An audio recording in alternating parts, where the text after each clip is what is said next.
तो पद परिचय देते समय सबसे पहले मैंने बताया भी था कि शब्द आपका क्लियर होना चाहिए। शब्द किसे कहते हैं, आपका यहाँ पर लिखा हुआ है मैंने, वर्णों का सार्थक समूह शब्द कहलाता है। यानी ऐसी जो ध्वनि जिसका कोई मीनिंग हो वही शब्द है। क्योंकि परिचय जब हम पद का देंगे तो जब तक आपका शब्द क्लियर नहीं है तो पद के बारे में आप नहीं कर पाओगे। और पद की अगर मैं कहूँ परिभाषा, जब कोई शब्द व्याकरण के नियमों के अनुसार वाक्य में प्रयुक्त किया जाता है, यानी व्याकरण के नियमों में बनकर जब वाक्य में प्रयोग होता है तो वही शब्द क्या कहलाता है, पद। देखो शब्द बेटा कोई भी हो सकता है, आपका नाम, शहर का नाम, जैसे दिल्ली, कलकत्ता, हिमांशु, लखनऊ, जो भी है, पहाड़ पर्वत, वो सारे शब्द हैं। क्रिया शब्द भी हो सकता है, संज्ञा विशेषण सर्वनाम कोई भी है वो शब्द है अपने आप में। पर जब वही शब्द वाक्य में प्रयोग हो जाता है तो वो पद कहलाता है। और एग्जाम्पल आपके दे भी रखेंगे तो शब्द के दिए, जैसे दिल्ली, लड़का, पुस्तक। और पद के उदाहरण आप देखें, देखो जब शब्द ही वाक्य में प्रयोग हो जाएगा व्याकरण के नियमों में बनकर, हाँ वो पद कहलाता है। यहाँ पर राम पढ़ता है, राम यहाँ पर पद कहलाएगा। अकेला राम मैं बोलती तो वहाँ पर राम शब्द क्या होता, आपका शब्द ही होता। पर वाक्य में प्रयोग होगा तो इसका बदल गया नाम, यहाँ पर ये पद कहलाएगा। ऐसे पढ़ता है ये क्रिया है और यहाँ पर ये पद के रूप में प्रयोग हुई है। राम दिल्ली जाता है, इस वाक्य में भी आपके 3 पद है, राम है, दिल्ली है, जाता है। अब परिचय जब हम देंगे, यानी परिचय इंट्रोडक्शन जिसको कहते हैं, वो जो दे रहे हैं हम, वाक्य में जो शब्द प्रयोग हुए हैं उन्हीं को हमने पद बोला है और उन्हीं का इंट्रोडक्शन देंगे। यानी पदों का विश्लेषण, उसकी जानकारी, उसका निचोड़ना, उसमें वो कहाँ प्रयोग हो रहा है, वाक्य में किस रूप में प्रयोग हुआ है, उसका क्या रूप है, उन चीज़ों के बारे में बताना ही पद परिचय एक तरह से। डेफिनेशन अगर कहूँ, वाक्य में प्रयुक्त पदों का व्याकरणिक परिचय ही पद कहलाता है। दूसरे शब्दों में कहूँ तो किसी वाक्य में प्रयुक्त संज्ञा, सर्वनाम, विशेषण, क्रिया, क्रिया विशेषण, संबंधबोधक, समुच्चयबोधक, विस्मयादिबोधक, निपात आदि शब्दों का जिस रूप में प्रयोग हुआ है उन्हें स्पष्ट करना ही पद परिचय है। यानी आपका फॉर एग्जाम्पल मैं कह दूँ, आपका मोहन पुस्तक पढ़ता है, यहाँ पर 3 शब्द आ गए। मोहन आपका संज्ञा शब्द है और उसको भी फिर हम आइडेंटिफाई करेंगे संज्ञा कौन सी है। पुस्तक शब्द आया, वो वाक्य में कहाँ प्रयोग हुआ है, कर्म के रूप में, हालांकि वो संज्ञा है और संज्ञा भी वो जातिवाचक है। ऐसे ही पढ़ता है वो क्रिया है पर वहाँ पर वाक्य में प्रयोग हुई है, पढ़ना शब्द है और वहाँ पर क्रिया के रूप में प्रयोग हुआ है, तो उस क्रिया का कौन सा रूप है वो हमें बताना पड़ेगा। तो ये सब बारीकियाँ जानना ही पद परिचय है, उनको बताना। थोड़े शब्दों में कहें तो आपका वाक्य में प्रयुक्त विकारी और अविकारी शब्दों का परिचय देना। देखो बेटा आपने शब्द के चैप्टर पीछे पढ़े होंगे और शब्द का आपको नॉलेज भी होंगी। उसमें शब्दों का वर्गीकरण 4 आधार पर होता है। उसमें एक प्रकार होता है प्रयोग के आधार पर शब्द का भेद, जो प्रकार हैं वो होते हैं विकारी और अविकारी। हालांकि तत्समता ध्वदेशज विदेशज आपका उत्पत्ति के आधार पर चलता है, फिर रचना के आधार पर, फिर आपका मैं कहूँ इसके अंदर अर्थ के आधार पर और फिर प्रयोग के आधार पर आपका विकारी अविकारी। आपके पद परिचय में केवल आपको विकारी और अविकारी को याद रखना है। मैंने ये डेफिनेशन में भी यहाँ क्लियर किए हैं। 9 भेद हैं आपके, विकारी 4, अविकारी 5। अब जो हम बातें करते चलेंगे, सबसे पहले जो मैंने आपका बताया विकारी सबसे पहले आते हैं, उसमें सबसे पहले विकारी शब्द होता है संज्ञा। संज्ञा शब्द का परिचय देते समय हमें किन बातों का ध्यान रखना है? संज्ञा का भेद बताना है कि भाई वो जातिवाचक है, व्यक्तिवाचक है या भाववाचक है। उसका लिंग कौन सा है, जब वो वाक्य में प्रयोग हो रहा है कोई संज्ञा शब्द तो वो लिंग कौन सा है, भाई लड़की है, लड़का है। अब मोहन मैंने शब्द बोला वो पुल्लिंग है। अब मोहन पुस्तक पढ़ता है, उसी वाक्य में मैं कहूँ आपका भाई उसका लिंग कौन सा है, पुल्लिंग हो गया। वचन कौन सा है उसका, आपका पुल्लिंग हो गया। और कार के रूप में कहूँ तो कर्ताकार के रूप में प्रयोग हुआ है। तो यहाँ इस तरह का परिचय देना संज्ञा के बारे में, उनके भेदों के बारे में आपको बताना पड़ेगा। और क्रिया के साथ उसके संबंध को भी आपको बताना है कि उसका क्रिया के साथ क्या संबंध है। जैसे वो किसी भी रूप में प्रयोग हो रहा है, मोहन पुस्तक पढ़ता है, वहाँ कर्ताकार के रूप में प्रयोग हुआ है, तो पढ़ना क्रिया को करने वाला वो करता है, ये आपको क्लियर होना चाहिए। यहाँ एग्जाम्पल दिया मैंने, रमेश ले रखा है यहाँ पर, तो कोई बात नहीं। रमेश यहाँ व्यक्तिवाचक संज्ञा है, इसका अगर मैं परिचय दूँ तो इसी को हम देख लें, संज्ञा है, जबकि पुस्तक शब्द जातिवाचक संज्ञा है। अब यहाँ पर जो हमने देखा कि रमेश पुस्तक पढ़ता है, रमेश शब्द तो क्या होगा, व्यक्तिवाचक किसी व्यक्ति का नाम होगा, और पुस्तक जो है वो बहुत सारी होती हैं, तो पुस्तक शब्द भी संज्ञा है, पर वो आपकी कौन सी संज्ञा हो गई, वो हो गई आपकी जातिवाचक संज्ञा। जातिवाचक संज्ञा के भी 2 उपभेद होते हैं बेटा। हालांकि इंग्लिश में आप 5 इनको करते हो काउंट, पर हिंदी में आपकी संज्ञा 3 ही काउंट होती है, व्यक्तिवाचक, जातिवाचक और भाववाचक। जो 2 भेद होते हैं, द्रव्यवाचक और समूहवाचक, वो जातिवाचक के अंडर ही आते हैं। जैसे एग्जाम्पल से हम समझेंगे, मैंने 2 किलो दूध लिया। अब यहाँ पर दूध शब्द है एक द्रव्यवाचक है, दूध हुआ, पानी हुआ, घी हुआ, तेल हुआ आपका द्रव्यवाचक में। हालांकि द्रव्यवाचक में बेटा ठोस और तरल दोनों आते हैं। अब मैं कह दूँ सोना, चांदी, लकड़ी, ऊन, आपका ये शब्द भी आपके द्रव्यवाचक में ही आते हैं, पर वाक्य में हमने दूध प्रयोग किया तो हम उसी को एक्सप्लेन कर रहे हैं, तो दूध शब्द यहाँ पर द्रव्यवाचक संज्ञा है। ऐसे अगला सेंटेंस है, मोहन पहली कक्षा में पढ़ता है। अब यहाँ पर जो कक्षा है वो भी एक संज्ञा है। संज्ञा कौन सी है, वो आपकी समूहवाचक है। और समूहवाचक आपने शब्द पढ़ते हो, दल, पुलिस, कक्षा, भीड़, इस जनता, इस तरह के शब्द वो हैं, वो आपके समूहवाचक में होते हैं। हालांकि परिचय देते वक्त बेटा इनको हम लिखने को तो जातिवाचक में भी लिख सकते हैं, पर आपकी सारी चीज़ें क्लियर है तो आप और बारीकी से उसका भेद भी लिख सकते हो। नेक्स्ट आपका, क्योंकि एक हमने व्यक्तिवाचक का भेद लिया, फिर जातिवाचक के कर लिया हमने, इसके अंडर जो भेद आते हैं वो भी हो गए। फिर आपका भाववाचक संज्ञा अगर करें, उसका एग्जाम्पल से ही क्लियर होगा, क्योंकि भाव का नाम होता है भाववाचक संज्ञा। ईमानदारी अच्छी नीति है। यहाँ पर ईमानदारी जो शब्द है वो भाववाचक संज्ञा है, क्योंकि भाववाचक संज्ञा की परिभाषा होती है जो शब्द किसी वस्तु, व्यक्ति, किसी भाव आदि को बताए उसे भाववाचक संज्ञा कहते हैं। तो आपका ईमानदारी हो गया यहाँ पर भाववाचक संज्ञा, क्योंकि यहाँ पर नाम है कि अच्छी नीति है, ये भाव है, ईमानदारी, अच्छाई, बुराई, आपका कड़वाहट, मिठास, इस तरह के शब्द जो होते हैं वो भाववाचक संज्ञा ही होते हैं। संज्ञा शब्द का आप गए संपूर्ण परिचय आपका इस तरह ही दिया जाएगा। इस शब्द में आप मैं क्लियर कर दूँ, राकेश ने पाठ पढ़ा।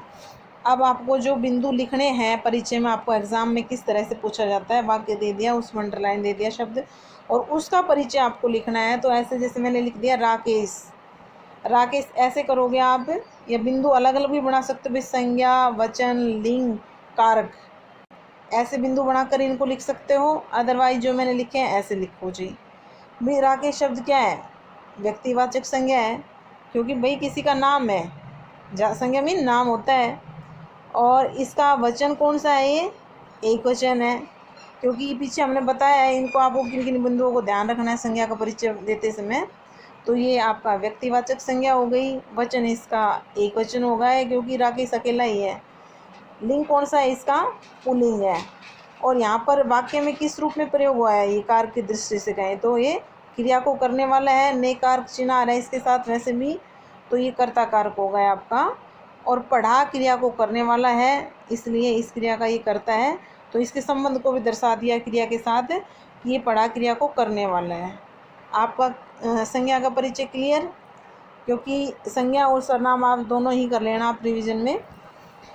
सर्वनाम शब्द का परिचय जब हम देंगे तो उसमें क्या होगा बेटा, किन किन चीज़ों का आपको परिचय देना है। देखो बेटा, सर्वनाम, संज्ञा, विशेषण, क्रिया आप 3rd क्लास से पढ़ने लगते हो, ये चीज़ें आपकी पिछली कक्षाओं में अच्छे से गहराई से पढ़ चुके हो, इसलिए मैं उन चीज़ों को यहाँ पर नहीं कर रही हूँ, आपको ऑटोमेटिकली पता होना चाहिए इन चीज़ों का। सर्वनाम यानी सबका नाम। अब सर्वनाम के भेद कौन कौन से होते हैं, पुरुषवाचक, निश्चयवाचक, अनिश्चयवाचक, प्रश्नवाचक, संबंधवाचक, निजवाचक, लिंग। अब उसका ये भेद हो गए, यानी हम जब परिचय देंगे सर्वनाम का तो उसमें इनमें से कोई भी भेद है वो बताएंगे। फिर उसका लिंग बताएंगे उस शब्द का, उसका वचन, उसका कारक या अन्य शब्दों से उसका संबंध या क्रिया से उसका संबंध, ठीक है ना। यानी संज्ञा जैसे हम बता रहे थे वैसे ही बताना है, जब वहाँ पर संज्ञा के भेद थे यहाँ सर्वनाम के भेद हैं। एग्जाम्पल से हम देखेंगे, मैंने खाना खाया। यहाँ पर मैंने जो शब्द है वो आपके जो 6 कारक के मैंने भेद लिखे हैं इनमें से किस भेद के अंदर आता है, मैंने यानी फर्स्ट पर्सन। अब यहाँ पर मैंने खाना खाया यानी पुरुषवाचक सर्वनाम है मैंने। और क्योंकि आपने इंग्लिश में पढ़ा होगा first person, second person, third person. I, my, me यानी फर्स्ट पर्सन मैं, मेरा, हम, हमें, हमको। ऐसे ही सेकंड पर्सन तुम, तुम्हारा यानी आप करते यू, योर। तुम, तुम्हारा, तुमको, तू, जो भी है इसके रूप चलेंगे, तुम्हारे लिए, तुमसे, जो भी। अन्य पुरुष आपका कहें थर्ड पर्सन, ये सीट जिसको करते यह है, वे, वो, जो भी। अब यहाँ पर मैंने यानी क्रिया को करने वाला, मैंने खाना खाया या मैं स्कूल गया, जो भी है मैं कहूँ या मैंने, आपका पुरुषवाचक है। और पुरुष भी कौन सा हो गया यानी फर्स्ट पर्सन, प्रथम पुरुष।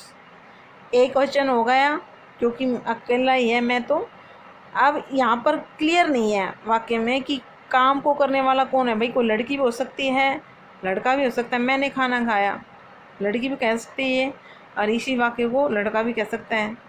तो यहाँ पर क्लियर नहीं है, आपकी मर्जी। यहाँ पर स्त्रीलिंग लिखे या पुल्लिंग। फिर यहाँ पर क्रिया को करने वाला मैं ही है तो कर्ताकार, और खाया क्रिया का ये करता है, या खाया क्रिया के साथ इसका संबंध है यानी उसी का कर्ता कहलाएगा। अब पुरुष मैंने आपके लिख दिए, हालांकि बता दिया अभी अभी।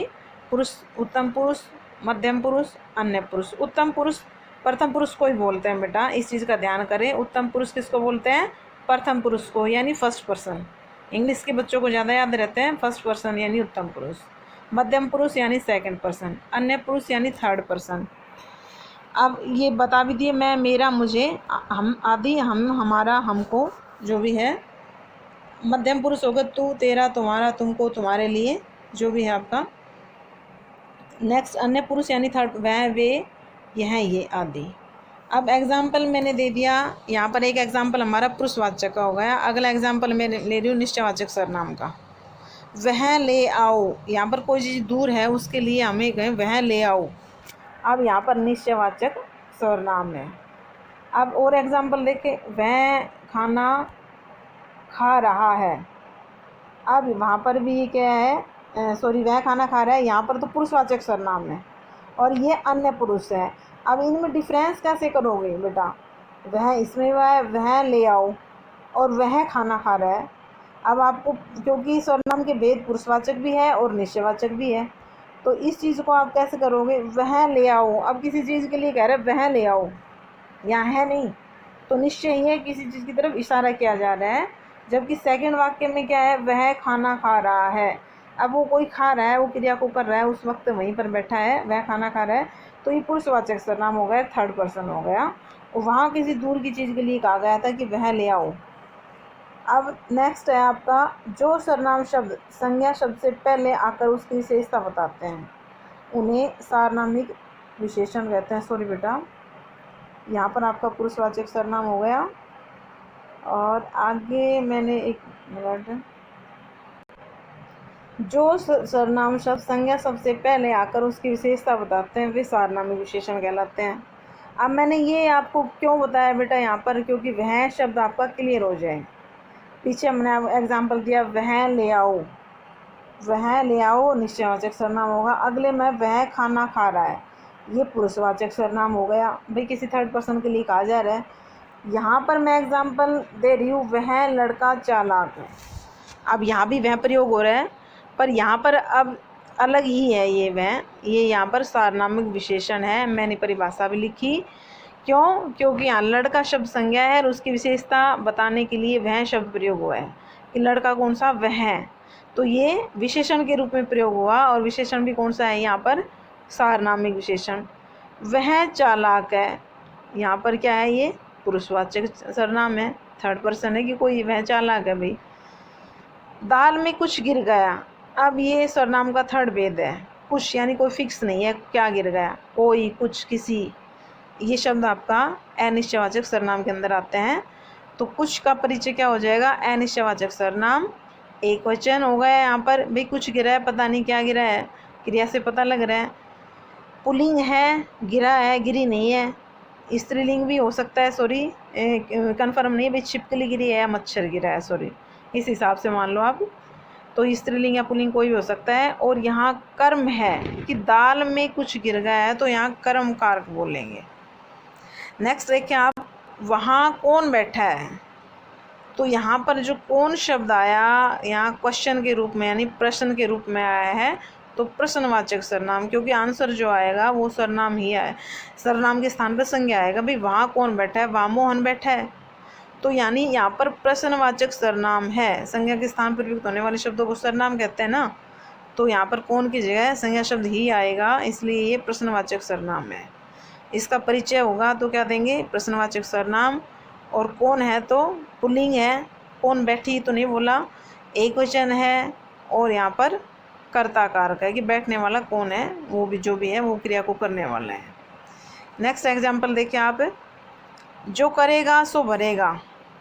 यहाँ पर आपका अगला भेद आ गया बेटा, फिफ्थ भेद, संबंधवाचक का एग्जाम्पल है, जो करेगा सो भरेगा।